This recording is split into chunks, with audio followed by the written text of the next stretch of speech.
आज जो है मैं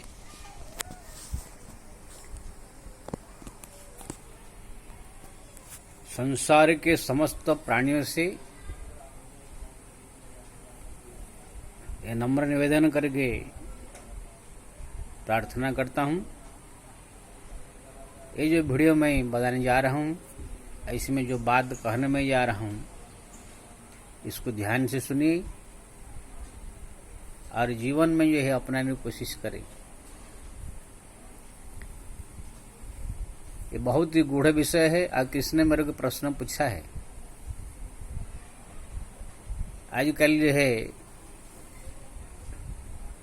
मेरे टेलीफोन में, फेसबुक में, व्हाट्सएप में बहुत सारे प्रश्न आ रहे हैं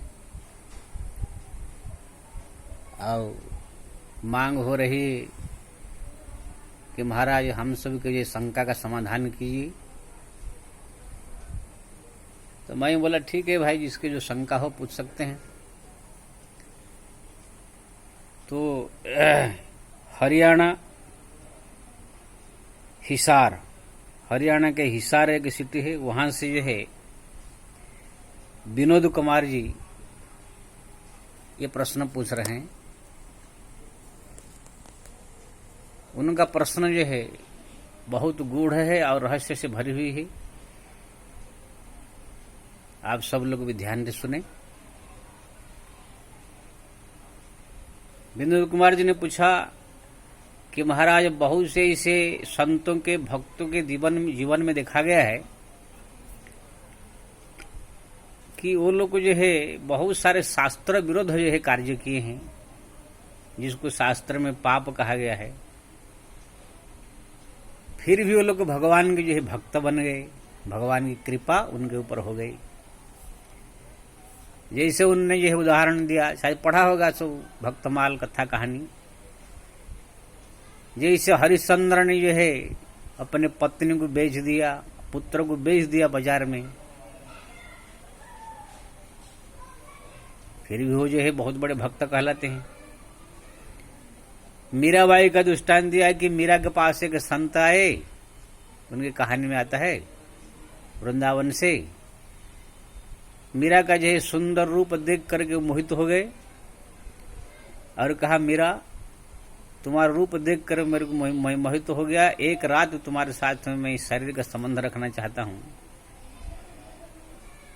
तो मीरा जो है उनको डांट फटकार लगाने की जगह पर, जहां पर डांटना चाहिए, लेकिन वहां पर प्रसन्न होकर के अपने आप को बड़े भाग्य समझ रही है और कह रहे हैं, महाराज ये तो मेरा भाग्य सौभाग्य है, आप भी है संत की सेवा में मेरा ये रक्त मांस हड्डी का शरीर काम आएगा।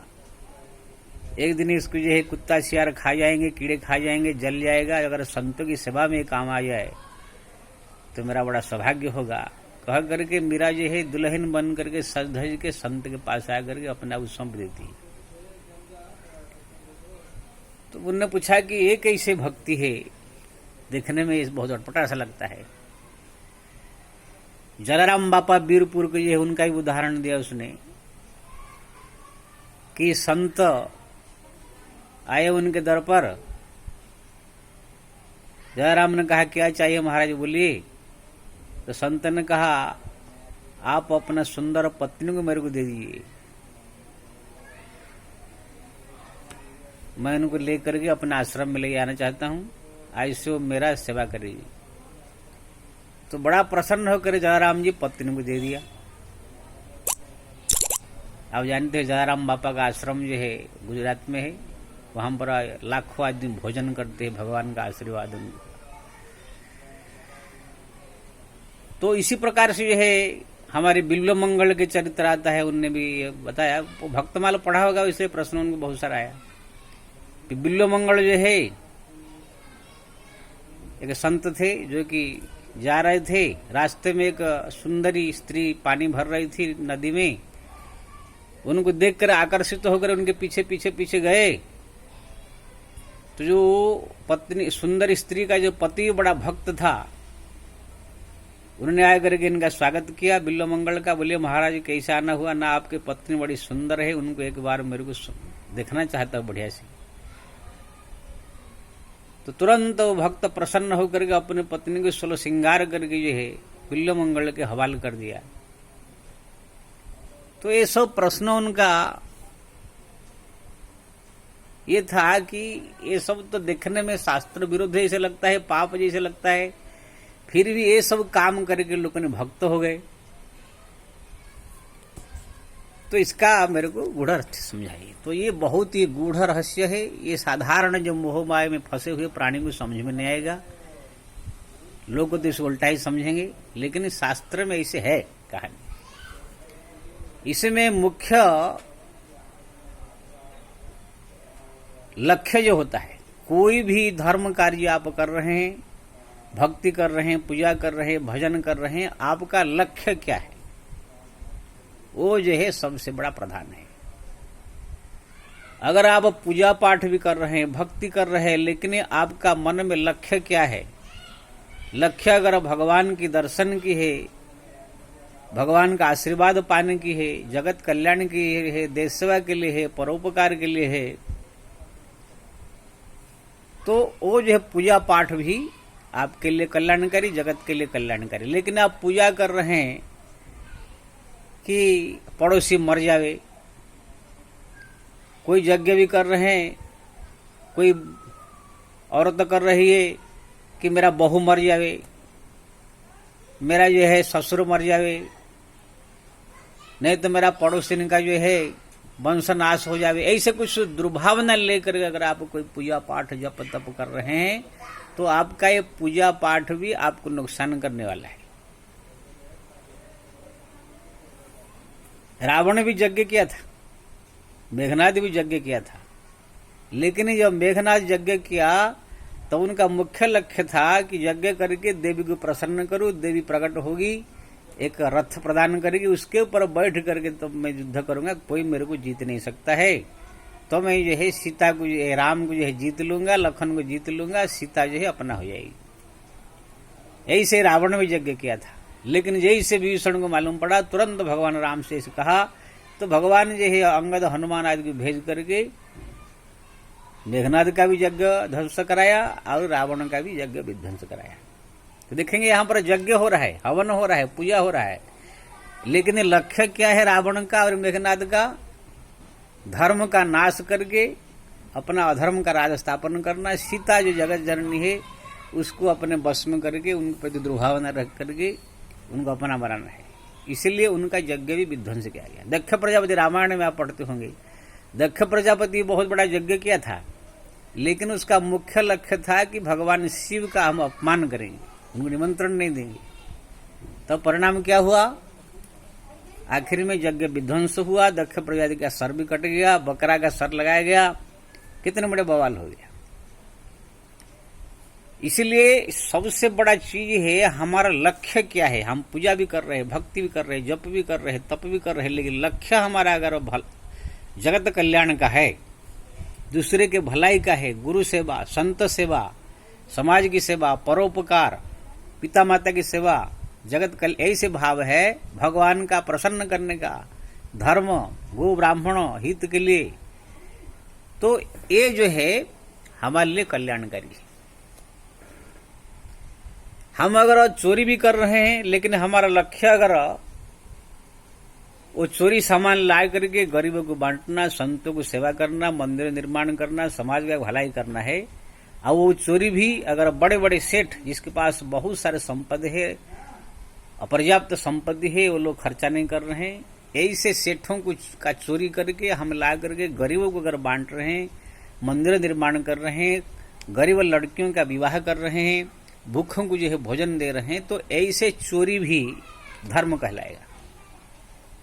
हमारे हरिपाल डाकू थे, उनका काम ही था रास्ते में जाकर के जो बड़े बड़े सेठ साहूकार थे उनको लूटते थे, और सब संपत्ति लूट के लागे वो सब गरीबों को बांटते थे। गरीब लड़कियों का जो शादी हो नहीं पा रहा था उनको शादी कराते थे।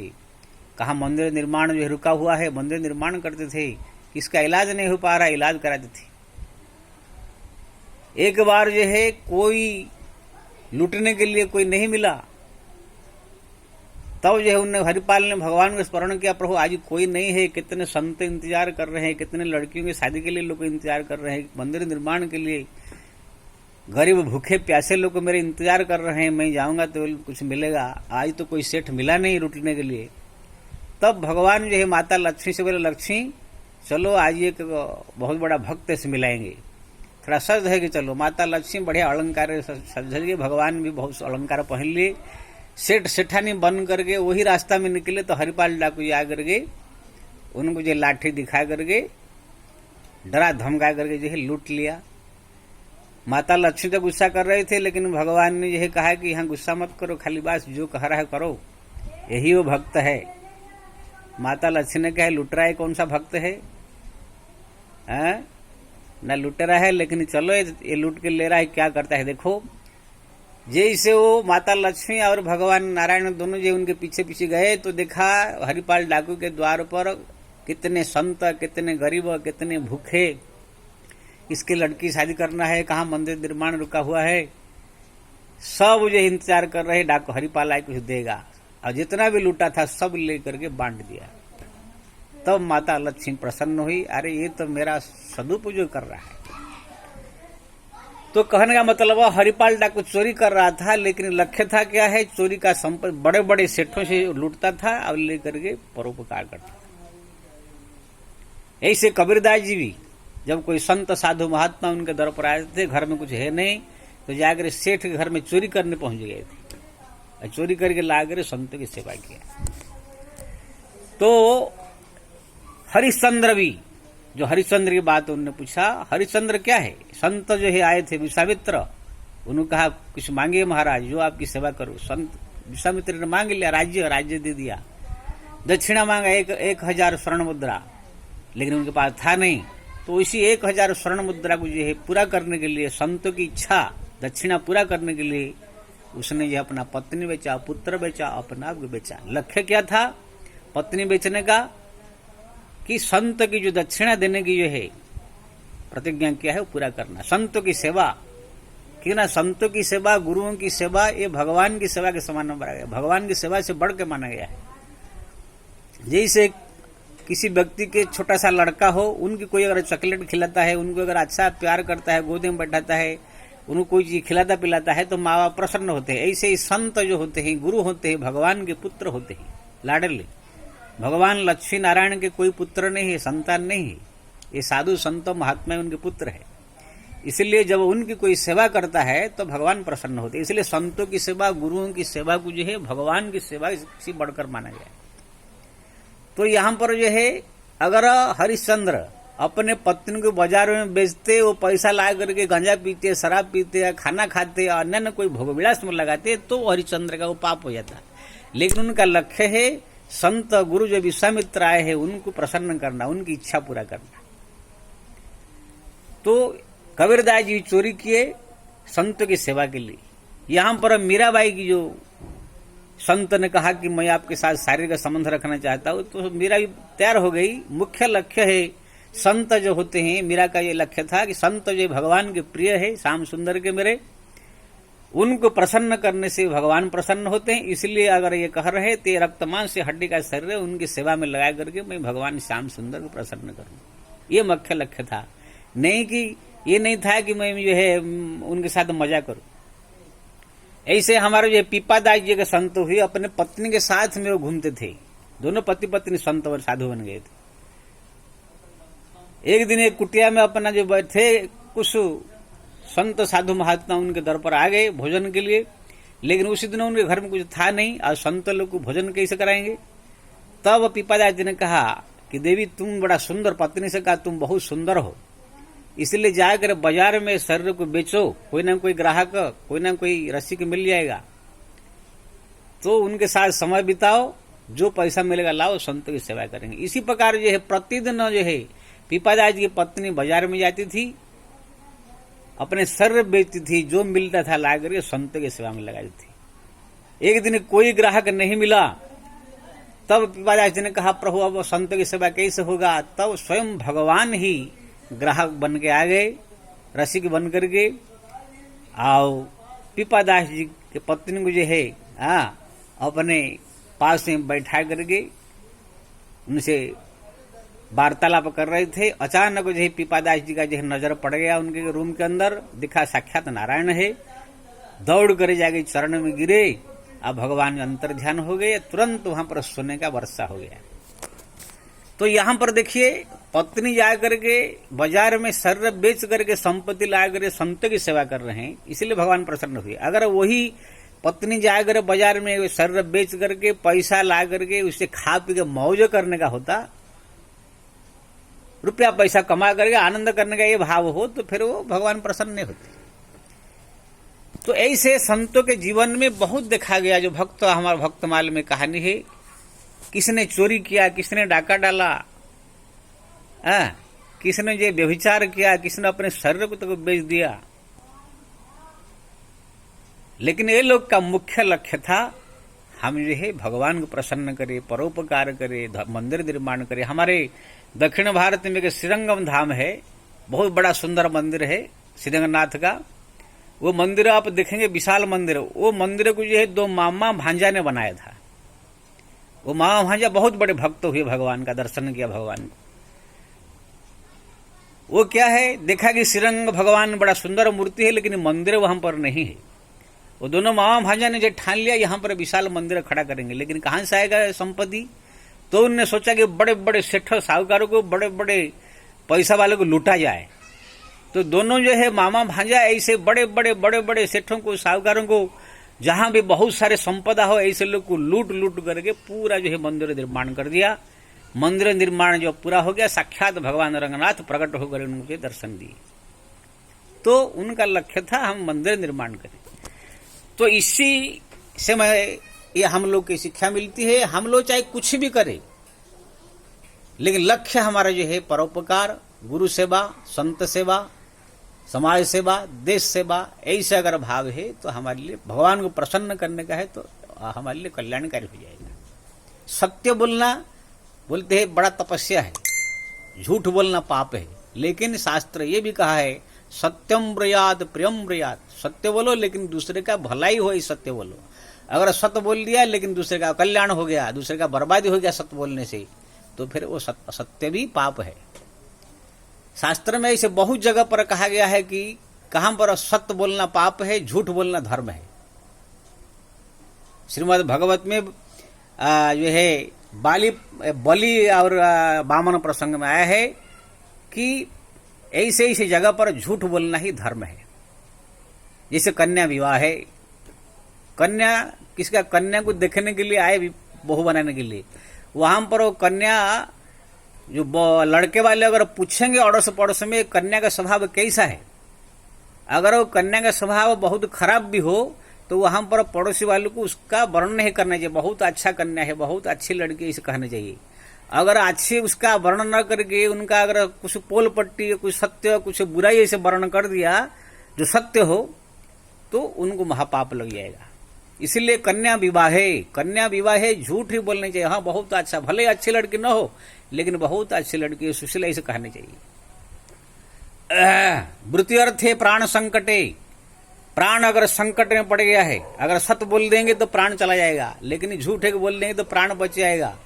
तो ऐसे परिस्थिति में झूठ बोल देना ही धर्म कहा गया है। गुरु ब्राह्मण हिताय च, गौ के लिए मान लीजिए झूठ बोल देने से गौ माता बच जाती है, कोई ब्राह्मण का जो है मरने से बच जाता है, कोई संत साधु गुरु ये लोग के भलाई के लिए वहां पर जो है झूठ बोल देना ही धर्म कहा गया है। ना अनृत अपसतम, यानी अनृत यानी असत्य बोलना भी पाप नहीं। इस शास्त्र में बहुत जगह जो है इसे कहा गया है। इसलिए भगवान कृष्ण ने श्रीमद् भगवत की गीता में अंत में जो है अर्जुन से कहा, हे अर्जुन, अगर मेरे को प्रसन्न करने के लिए, मेरे को पाने के लिए, मेरे को खुश करने के लिए कोई धर्म भी त्यागना पड़े, वो धर्म भी त्याग करके मेरे शरण में आ जाओ। सर्वधर्मान परित्यज्य मामेकं शरणं व्रजम् अहम त्वां सर्वपापेभ्यं मोक्षयिष्यामि मा शुचः। हे अर्जुन, अगर जो है आपको मेरे को प्राप्त करना है, लेकिन कोई धर्म अगर आस्था में बाधा पड़ रहा है, अच्छा काम भी बाधा पड़ रहा है, तो अच्छा कर्म को त्याग करके तुम मेरे शरण में आओ। यानी अगर सत्य बोलना बाधक हो रहा है, सत्य छोड़ी झूठ बोलो, तो ये जितने सब मैंने वर्णन किया, ये लोग जो है भगवान को प्रसन्नता करने के लिए, प्रसन्न करने के लिए, संतों की सेवा के लिए, संतों को प्रसन्न करने के लिए, गुरु को प्रसन्न करने के लिए ये लोगों ने कोई चोरी किया, कोई व्यभिचार किया, कोई झूठ बोला, ऐसे करके चोरी किया, ऐसे करके भी भगवान के परम भक्त हुए। क्यों ना इन लोग का लक्ष्य था भगवान को प्रसन्न करना, दूसरे के भलाई करना।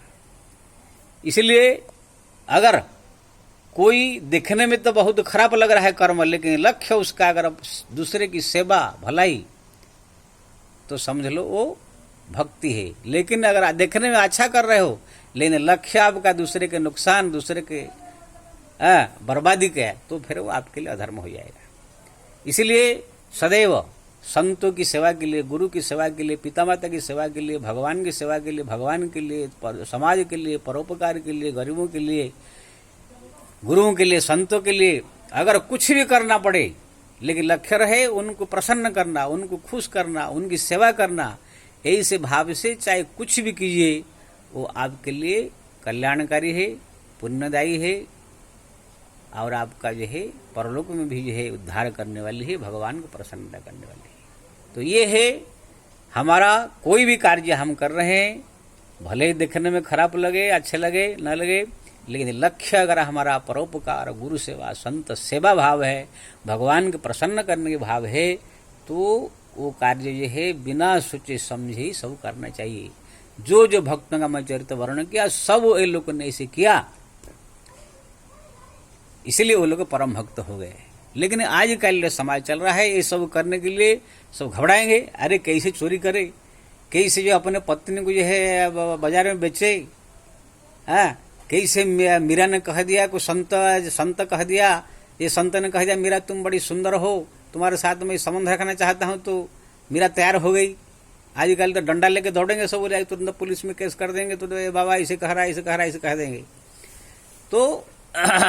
तो इसी प्रकार जो है लक्ष्य अगर हमारा भगवत प्राप्ति है, परोपकार है, जगत कल्याण के भाव है, अगर समाज कल्याण के भाव है, तो फिर हम देखने भले ही वो अपराध जैसा लगे, लेकिन वो हमारे लिए कल्याणकारी है। लक्ष्य प्रधान है। भजन में, भक्ति में, पूजा में, पाठ में, जप में, तप में, चाहे किसी प्रकार कार्य संसार में आप कर रहे हैं, लक्ष्य है प्रधान। लक्ष्य अगर हमारा शुभ है, लक्ष्य हमारा अगर सेवा भाव है, तो कुछ भी करने में संकोच नहीं करने चाहिए, सेवा भाव से करने चाहिए। जय श्री राम।